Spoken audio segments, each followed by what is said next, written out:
President Masoud Pezeshkian তিনি ইতিমধ্যে বলছেন যে আমাদের কারোর সঙ্গে কোনো শত্রুতা নেই। আমেরিকা এবং ইসরায়েল যদি নতুন করে কোনো অ্যাটাকের উস্কানি না দেয় তাহলে আমরাও কোনো কিছু করব না। উপসাগরীয় অঞ্চলের যে সমস্ত দেশগুলো রয়েছে তাদের সঙ্গে আমাদের কোনো শত্রুতা নেই, আমরা তাদেরকে কোনো ধরনের অ্যাটাক করতে চাইছি না। কি বলবেন? এটাই গতকাল এটা আপনার সৌদি আরবিয়া যে থ্রেট আছে তারপরে এটা খবরটা এসছে। আপনার জেনে আশ্চর্য হবে না যে ইরানিয়ান ডেপুটি ফরেন মিনিস্টার আমাদের মাটিতে আছেন। উনি আমাদের রাইসিনা হেল একটা ডায়লগ, একটা কথা, একটা সেমিনার হয়, ওর মধ্যে পার্টিসিপেট করেছেন। উনি খুল্লাম খোল্লা বলেছেন, যেখানে আমেরিকান গুলো আছে ওরাও খুল্লাম খোল্লা বলছে কি ইন্ডিয়াকে আমরা চায়নার মতন আমি হতে দেবো না, কেন আমরা মদত করব, তারপরে ইন্ডিয়ান যারা আছে, আমাদের ভারতীয় যারা আছে আমাদের থেকে বেশি আগে বেড়ে যাবে, এটা বলেছেন আমেরিকান। সিমিলারলি এই যে ইরানিয়ান ডেপুটি ফরেন মিনিস্টার আমাদের কাছে মাটিতে আছেন, উনি বলছেন তো আমরা তো আক্রান্ত নয়। আর এই যে প্রেসিডেন্ট কথা বললেন, প্রেসিডেন্ট বলছেন বারবার কি আলী খোমেনি যখন জীবিত ছিলেন উনি প্রত্যেকটা রাষ্ট্রের কাছে চিঠি লিখেছিলেন কি তোমাদের মাটি থেকে আমেরিকানরা যে কোনো রকমে কোনো কিছু না করে, এটাই আমার অনুরোধ আছে।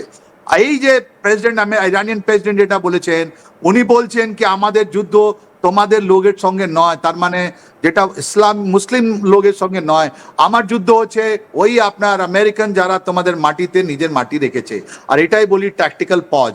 ইনি খুব সুন্দরভাবে ইনি হায়ার ডাইরেকশন অফ ওয়ার চালিয়ে যাচ্ছেন, কমব্যাট পোটেনশিয়াল ওনার যুদ্ধ ক্ষমতাটা দেখিয়ে যাচ্ছেন।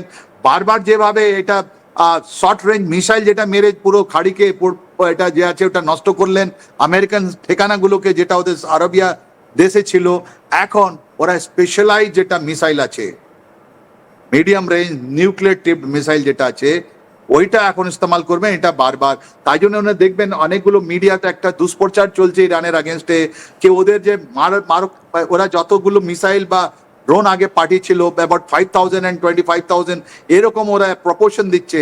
আগে ছিল, এখন এটা কম হয়ে গেছে, এটা কম হয়নি। ওরা এখন quality and precision attack Iran করে যাচ্ছে। তাই জন্য বারবার বলছে কি তোমাদের কথা আমি সারেন্ডার কথা নয়, আমেরিকাকে বলছে তোমাদের যদি কথাবার্তা বলতে হয় আমি তো আগেও তেরি ছিলাম, এখনো তেরি থাকবো, আমাদের পক্ষে নেই। আগেবার 12 দিনের মধ্যে আমেরিকা এন্ড ইসরায়েল সারেন্ডার করে দিয়েছিল ইরানকে, বলো ভাই ঠিক আছে আমরা চুক্তি করলাম, আমরা চলে যাচ্ছি, তোমরা কথা বলো।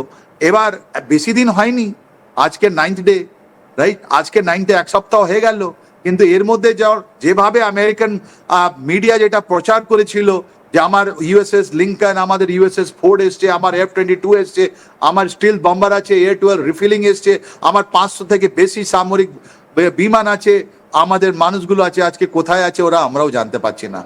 আজকে 9th day, mark my word, এটা চলতে থাকবে। ইরানের যেটা ফায়ারিং ক্যাপাবিলিটি, যেটা যুদ্ধ করার ক্ষমতা, ওটা অক্ষুণ্ণ থাকবে। আমেরিকা ওর কাছাকাছি আসতে পারবে না।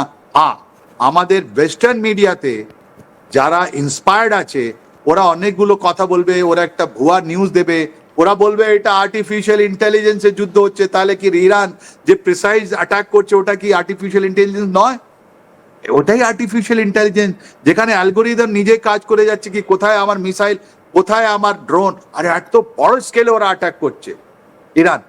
তো অদ্ভুত জিনিস আমরা দেখতে পাচ্ছি, এখান থেকে আমরা অনেকগুলো জিনিস শিখতে পাচ্ছি। আর সব থেকে প্রথম তো আজকে আমাদেরকে মানুষকে বলতে হয় ইন্ডিয়ার কাছে সাফিসিয়েন্ট অয়েল আছে, ইন্ডিয়ার কাছে, ভারতের কাছে স্পেসিফিক গ্যাস আছে, আমাদের চিন্তা করার ব্যাপার নয়। একটু দাম বেড়েছে, পরে কমাতে বাড়বে। এর মধ্যে স্টেট গভর্নমেন্টকে ভিজিলেন্ট থাকতে হবে, যারা এর মধ্যে আপনার স্মাগলিং করছে ওদেরকে রুখতে হবে, জেলে ডালতে হবে, এসেনশিয়াল কমিউনিটি অ্যাক্ট আনতে হবে। আর যারা আমাদের এই দেশে কুয়েত বা আপনাদের বাহরিন বা আপনাদের এটা দুবাই এসব জায়গা সাউথে আছেন, ওদেরকে যদি সিচুয়েশন খারাপ হলে ভারত সরকার নিশ্চয়ই একটা স্টেপ নেবে। আমরা জানি ওটা প্ল্যানিং চলছে, ওদেরকে বের করতে হয়তো আমাদের 1 কোটি লোককে আমরা ফেরত নিয়ে আসবো। কেন যে আমাদের প্রত্যেকটা ভারতীয় ইম্পর্টেন্ট, ওরা অনেক ইম্পর্টেন্ট, অনেক গুরুত্ব, কারো লাইফ আমরা ওখানে লস হতে দেবো না। একদম শেষে একটা শেষ প্রশ্ন রাখবো স্যার আপনার কাছে। তাহলে বর্তমানে এবার আমরা যেভাবে দেখতে পাচ্ছি যে একটার পর একটা দেশ জড়িয়ে যাচ্ছে, এবারে যদি পাকিস্তান এসে জড়িয়ে যায়, রাশিয়া, যেটা আমরা একটা গেস করছি যে হয়তো প্রত্যক্ষ না হলেও পরোক্ষভাবে ইরানের পেছনে সাহায্য করছে, এবার রাশিয়া যদি এসে জড়িয়ে যায় তাহলে বাকি পড়ে রইল দুই শক্তিধর অপর দুই দেশ, চীন এবং ভারতবর্ষ। তাহলে কি আস্তে আস্তে কি তারাও কি জড়িয়ে যেতে পারে? আমরা কি তৃতীয় বিশ্বযুদ্ধের দিকেই এগিয়ে যাচ্ছি, নাকি এই যে লড়াই, এই যুদ্ধ আমরা খুব সাম্প্রতিক অতীতেই আমরা দেখতে পাই বা ভবিষ্যতে আমরা দেখতে পেতে চলেছি, যেটা শেষের দিকে এগোচ্ছে? কোনটা দেখবো? আপনি দেখুন, চায়না তো ইরানের সঙ্গে আছে, এর মধ্যে কোনো সন্দেহ নেই।